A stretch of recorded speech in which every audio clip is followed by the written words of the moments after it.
Avis vascular centre మన దేశంలోనే the best varicose vein hospital. రేస్ రావి స్టార్ట్ అయిన తర్వాత అంటే ఆ సినిమా జర్నీలో కూడా మీరు చాలా ఇబ్బందులు పడ్డారు. బట్ అన్నిటికంటే పెద్ద ఇబ్బంది ఏంటంటే ఆ సినిమా షూట్ అంతా అయిపోయిన తర్వాత క్లైమాక్స్ షూట్ చేయాలి. రేపు ఉదయం షూటింగ్ అనగా ఈరోజు మీరు మాయమైపోయి కారం చేడు వెళ్ళిపోయి రామానాయుడు గారి కాళ్ళ మీద పడిపోయారట. అవును సార్. నాయుడు గారి కాళ్ళ మీద అవకాశం ఇచ్చిన తర్వాత ఎందుకు పడాల్సి వచ్చింది? అంటే సార్ మేము నాయుడు గారికి ఫస్ట్ అరగంట చెప్పాం కదా సార్ కదా, అరగంట ఆయన ఫీల్ అయ్యి కళ్ళం నీళ్ళు పెట్టుకున్నారు సార్. తర్వాత ఆయన నాయుడు గారి మనసులో ఏది ఉండదు సార్.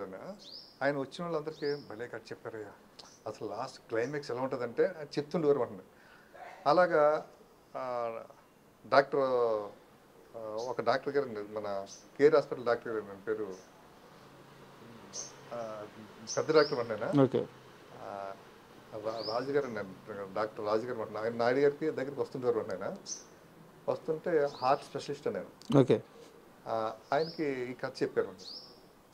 పక్కన ఇప్పుడు రఘురామకృష్ణ గారు ఇప్పుడు స్పీకర్ అండి, ఆంధ్రప్రదేశ్ స్పీకర్ అండి, ఆయన ఉన్నట్టు ఇద్దరు ఉన్నారు. మొదటి కథ చెప్తే కథని ఎవరు డైరెక్టర్ అన్నారండి. నన్ను పిలిచారండి. ఏంటంటే నువ్వు అమ్మ డైరెక్టర్ నేను, ఏం చదువుకున్నావయ్యా నువ్వు? సార్ నేను ఇంటర్ చదివాను సార్. నీ కథ కూడా అలాగే ఉందన్నాడు.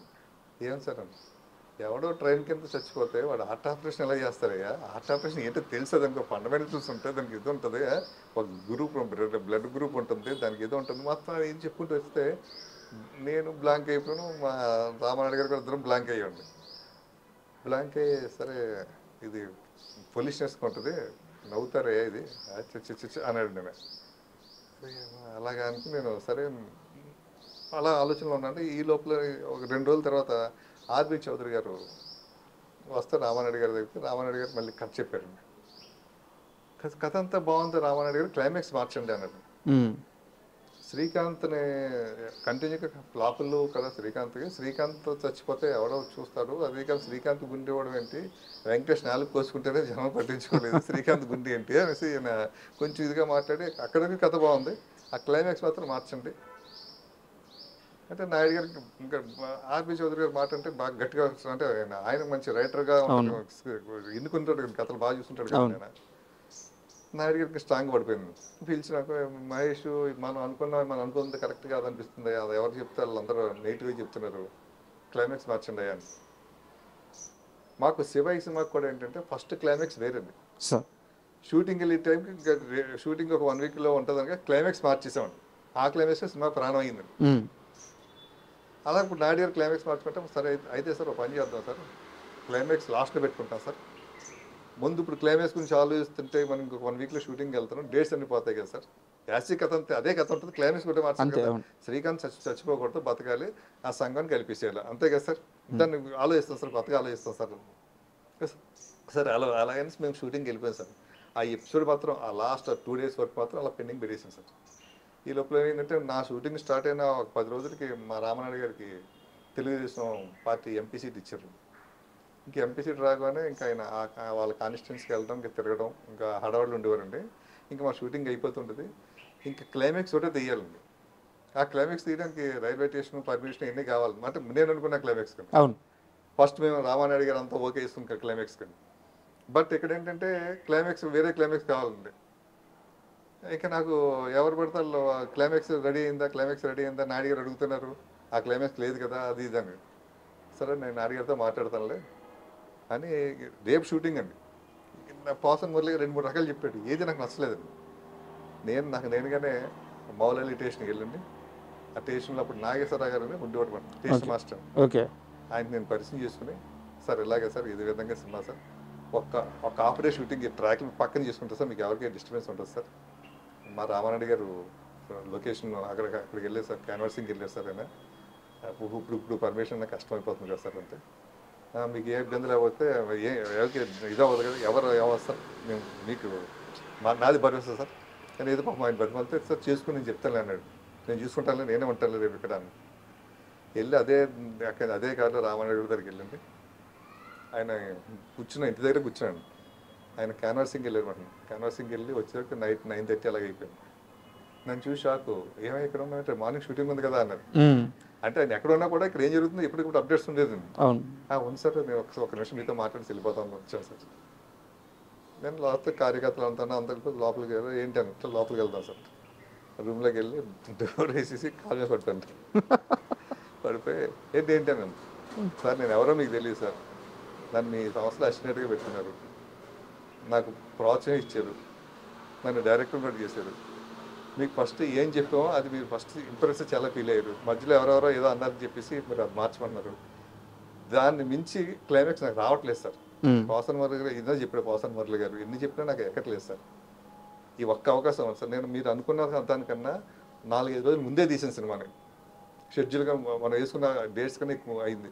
1-2 రోజులు నాకు కేటాయించాను, ఒకే ఒక్క రోజు సార్, నాకు 2 రోజులు కూడా ఒకే ఒక్క రోజు ఇవ్వండి సార్, నేను తీసి పెడతాను సార్.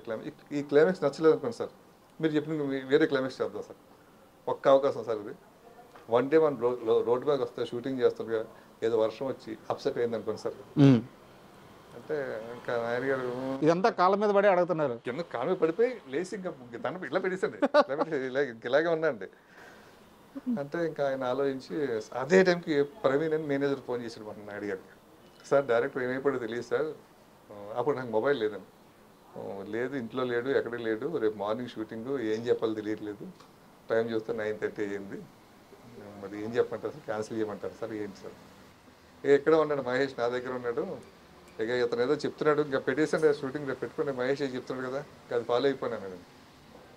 ఎంత అదే ఫోన్లో బాబు రేపు మార్నింగ్ షూటింగ్, మౌలైలి షూటింగ్, అందరూ 6:30 కల్లా అక్కడికి వచ్చేసింది లొకేషన్కి అని చెప్పేసి, అంటే నేను ఇంకా ఆర్టిస్టులు సేమ్ సీన్స్ అంతే, ఇంక 2 ఏం మార్పు ఏం లేదు అని చెప్పి బయలుదేరి నేను కార్లో వచ్చేసి మౌలైలి వచ్చేసి మార్నింగ్ 5కి వచ్చేసాను. వచ్చే స్టేషన్ దగ్గర అలా కూర్చొని అక్కడే స్నానం చేసి అక్కడే కూర్చునండి. ఈ లోపల యూనిట్ వాళ్ళు వచ్చారు. ఇంకా ఆ విధంగా మేము సో ఫైనల్గా మీరు అనుకున్న క్లైమాక్సే ఉన్నింది, అదే అండ్ నాయుడు గారికి కూడా అది బాగా నచ్చింది, సినిమా కూడా సూపర్ హిట్ అయింది. అవును సార్. బట్ ఇక్కడ నాకు డౌట్ ఏంటంటే, సినిమా సక్సెస్ తర్వాత ఒక స్టార్ హీరో మిమ్మల్ని తన కారులో ఎక్కించుకొని, స్టార్ హీరో కాదు స్టార్లకే స్టార్ హీరో మెగాస్టార్ అండి చిరంజీవి గారు, ఆయన తన కారులో ఎక్కించుకొని నైట్ అంతా మిమ్మల్ని అలా తిప్పి శ్రీకాంత్ గారి దగ్గరికి తీసుకెళ్ళి, అవును సార్, లొకేషన్కి వెళ్ళాను సార్, ఆయనతో మిమ్మల్ని ఆయన్ని తీసుకొని వచ్చి నైట్ అంతా పార్టీ ఇచ్చి, అవును సార్, మహేష్ మనం సినిమా చేద్దాం అంటే, ఎందుకు చిరంజీవి గారికి అంత ప్రేమ, ఆ రోజు అంత ఉత్సాహం ఎందుకు వచ్చింది? చిరంజీవి గారికి శ్రీకాంత్ గారు అంటే బాగా ఇష్టం అండి, చాలా ప్రేమను ఒక తమ్ముడు, సొంత తమ్ముళ్ళకి ఫీల్ అవుతుంటారు మనం. అవునా? ఆ టైంలో శ్రీకాంత్ గారు కంటిన్యూ ఫ్లాప్స్ అండి, ఆయన చిరంజీవి గారి దగ్గర చాలా బాధపడుతుండేవారు. అటువంటిది ఈ సినిమా పెద్ద హిట్ అయిందండి. హిట్ అయిన తర్వాత ఇంట్లో డైనింగ్ టేబుల్ దగ్గర చిరంజీవి గారు అందరూ మాట్లాడారు, శ్రీకాంత్ మళ్ళీ ఫోన్లో మంచి హిట్ పడిందంటే, అదే టైంలో నాగబాబు గారు అక్కడ ఉన్నారు.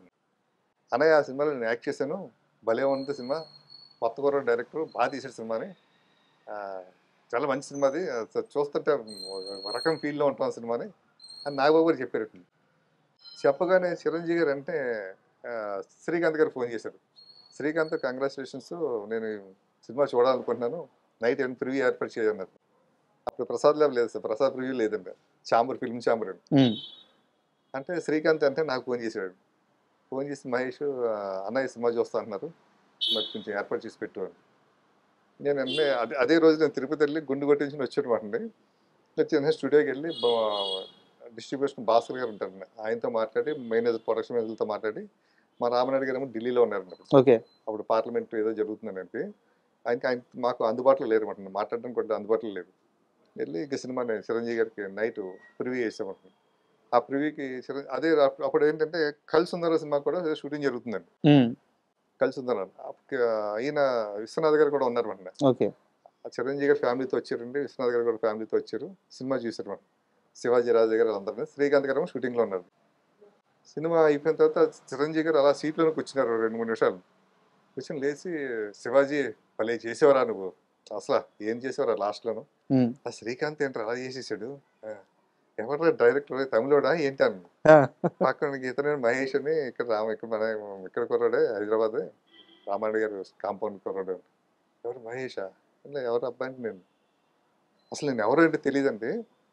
నన్ను చూసి చిరంజీవి గారు నేను ఎలా నమస్కుంటే షేక్ హ్యాండ్ ఇస్తారేమంటున్నాను, షేక్ హ్యాండ్ కాదండి, హగ్ చేసేస్తున్నాడు. ఇలాగ హగ్ చేసిన, తమ్ముడు ఏం తీసావా సినిమా, బ్రహ్మాండంగా తీసావా, అసలు ఆంటింగ్ అయ్యా సినిమా, అది సూపర్ అయ్యా నువ్వు, బాగా తీసాం. ఫస్ట్ సినిమా అంటే నమ్మలేకపోతున్నాను ఆయన ఈ సినిమా. కానీ అసలు ఆయన నా చేయబట్టుకుని నా భుజమే చేసి అలా మెట్లు దిక్కుంటూ వచ్చింది. ఈ లోపల ఆయన కారు వస్తే ఆ డ్రైవర్ వస్తే డ్రైవర్ని వెనకెళ్ళమని ఆయన కూర్చున్నారండి. ఆయన పక్కనే నేను కూర్చున్నాను, వెనకాల రాజా రవీంద్ర గారు, శివాజీ రాజా గారు కూర్చున్నాను. కానీ శ్రీకాంత్ ఇప్పుడు ఎక్కడున్నాడు కలుద్దాం. నైట్ 12 అయిందంట టైంలో. ఓకే. సెకండ్ షో ప్రివ్యూ 10 గంటలకు చూసాను. 9:30కి ఇప్పుడు స్టార్ట్ చేసేది. 12 అయిందండి. శ్రీకాంత్ దగ్గరికి వెళ్దాం అని చెప్పేసి శ్రీకాంత్ దగ్గరికి వెళ్ళి సెట్స్కి వెళ్ళండి. ఆయన అక్కడ షూట్ లో ఉన్నారు నైట్. క్షేమంగా లావంగా నానకరం కూడా స్టూడియోలో ఉన్నారు. ఫిల్మ్ ఛాంబర్ నుంచి కారులో అక్కడికి వెళ్ళండి. వెనకాల ఇంకో కారు అయితే ఫాలో అవుతుంది. అక్కడికి వెళ్ళండి. శ్రీకాంత్ని అప్రిషియేట్ చేసింది. ఆ సెట్లో అప్పుడు ప్రకాష్ రాజ్ గారు, రాజేంద్ర ప్రసాద్ గారు వీళ్ళందరూ ఉన్నారు. వాళ్ళందరూ కూడా సినిమా గురించి మాట్లాడుకునండి. రండి అందరం మన ఇంటికి వెళ్దాం చెప్పి అందరినీ తీసుకొచ్చి ఇంటికి వచ్చారండి. ఓకే. ఇంటికి వచ్చి నైట్ అంతా కూర్చున్నామంటే ఇంకా అలాగా డిన్నర్ అన్ని ఏర్పాటు చేశారు. ఆయన కూసురికి వచ్చి నాకు పెడుతుంటే తినవే వేసి తింటుంటే నాకు అసలు అంటే నేను చిరంజీవి గారిని నేను చూస్తానా అంటే మేము చదువుకునే రోజుల్లో మేము కాలేజీలో ఉంటున్నప్పుడు కానీ ఆయన చూసి అలా తెరవే చూడటమే కదండి. అది ఎప్పుడో 1-2 సార్లు మా స్టూడియోలో షూటింగ్ జరుగుతుంటే చూసి అలా వెళ్ళిపోయేవాళ్ళు అంటారు. అంటే ఆయన కార్లో నుంచి వెళ్తుండేవారు పోతుండేవారు. అంటే రిక్షా వాడి సినిమా షూటింగ్ అయితే జరిగేదండి. అప్పుడు మేము వెళ్ళకూడదు కదండి. మేము స్టూడియోలో పనిచేస్తాం. మా వర్క్ మేము ఉండాలి కదా. సెట్స్లోకి రామారెడ్డి గారికి ఏంటంటే ఎవరిదన్నా షూటింగ్ జరుగుతున్నప్పుడు అక్కడ మనం ఎవరైనా కనిపించకూడదండి. ఏం పని అంటారు నేను మీరు ఎవరు షూటింగ్ జరిగినా వెళ్ళి వెళ్ళడం కాదండి. అలా కార్లో చూడడం అటువంటిది నేను అభిమానించేది నేను అంటే అంటే ఏదో మామూలు అభిమానం కాదండి. నాకు కాదు, మా ఫ్యామిలీ అందరికీ, మా అత్తగారి ఫ్యామిలీకి మొత్తం అందరికీ అందరు కూడా చిరంజీవి గారు ఊగిపోతాం, మెగాస్టార్ ఊగిపోతుంటారు వాడిని. అటువంటి వ్యక్తి నన్ను షేక్ అండ్ ఇవ్వడం కాదు, కౌలించుకోవడం, కార్లో తీసుకెళ్ళి ఇంటికి తీసుకెళ్ళి ఇంట్లో ఆయన కొసిరి వడ్డించి పెట్టి అది మధురం అంటున్నది. అప్పుడే అన్నారు మహేష్ మంచి కథ రెడీ సినిమా చేద్దాం అంటే ఒక మెగాస్టార్ రేంజ్లో ఉండి ఈ సంబరం ఓ చిన్న పిల్లల్లాగా ఇలా ఆనందపడ్డు. ఇదంతా కారణం కేవలం శ్రీకాంత్ మళ్ళీ లైమ్ లైట్లోకి వచ్చాడు, శ్రీకాంత్ మళ్ళీ సక్సెస్లోకి వచ్చాడు, ఒక కొత్త కుర్రాడు వచ్చి ఒక మంచి సినిమా తీశాడు. ఇంతేనా? ఆయనకి ఇక్కడ ఏ స్వార్థం లేదు, ఆయన ఏ లాభం లేదు, ఏం లేదండి. ఆయన ఇప్పుడు కూడా చూస్తున్నాం కదా సార్. ఏదైనా ఒక చిన్న సినిమా, అది పెద్ద సినిమాలు పక్కన పెట్టండి సార్, ఒక చిన్న సినిమా హిట్ అయిందంటే ఆయన పిలిపిస్తున్నారు ఇంటికండి. ఈ మధ్యకాలంలో చాలా మీరు చూసి ఉంటారు. ఆ డైరెక్టర్ని, ఆ హీరోని, వాళ్ళందరినీ ప్రొడ్యూసర్ని అందరూ పిలిపించడం, వాళ్ళకి టీ ఇచ్చినాక అవసరం వచ్చిన సాల్వేస్ చేసేవాడు చేస్తున్నారు. అప్పటి నుంచి ఉందండి ఆయన గొప్పదనం. తర్వాత ఆయన అన్నారన్నమాట, నేను ఏదన్నా ఈ సినిమా గురించి నేను మాట్లాడాలనుకుంటున్నాను, ఆయనే అన్నారండి, ఈ సినిమా గురించి నేను మాట్లాడాలనుకుంటున్నాను, నీ గురించి శ్రీకాంత్ గురించి చెప్పాలనుకుంటున్నాను అన్నారు. అంటే సార్ అలాగే సార్ అన్నామంటే నెక్స్ట్ డే మేము వెళ్ళి జెమినీ వాళ్ళకి చెప్తే జెమినీ వాళ్ళు వచ్చారండి. వచ్చి ఆయన చెప్పారు, మంచి మాటలు చెప్పారు సినిమా గురించి కానీ, నా గురించి కానీ, శ్రీకాంత్ గారి గురించి కానీ బాగా చెప్పారండి. అది కూడా మా సినిమాకి బాగా ప్లస్ అయిందండి. ఆయన ఎప్పుడైతే ఆయన బయటలు ఇచ్చారో ఆ బయటలు మేము పేపర్లో టీవీలో రాయడం, పేపర్లో రావడం చూడడంతో ఆయన ఫ్యాన్స్ కూడా ఈ సినిమాకి బాగా పెరిగిపోయారు ఆ సినిమాకి. And subscribe iDream Media. Please do subscribe to iDream. Please subscribe to iDream Media. For best entertainment and information, please subscribe iDream. And don't forget to subscribe to iDream.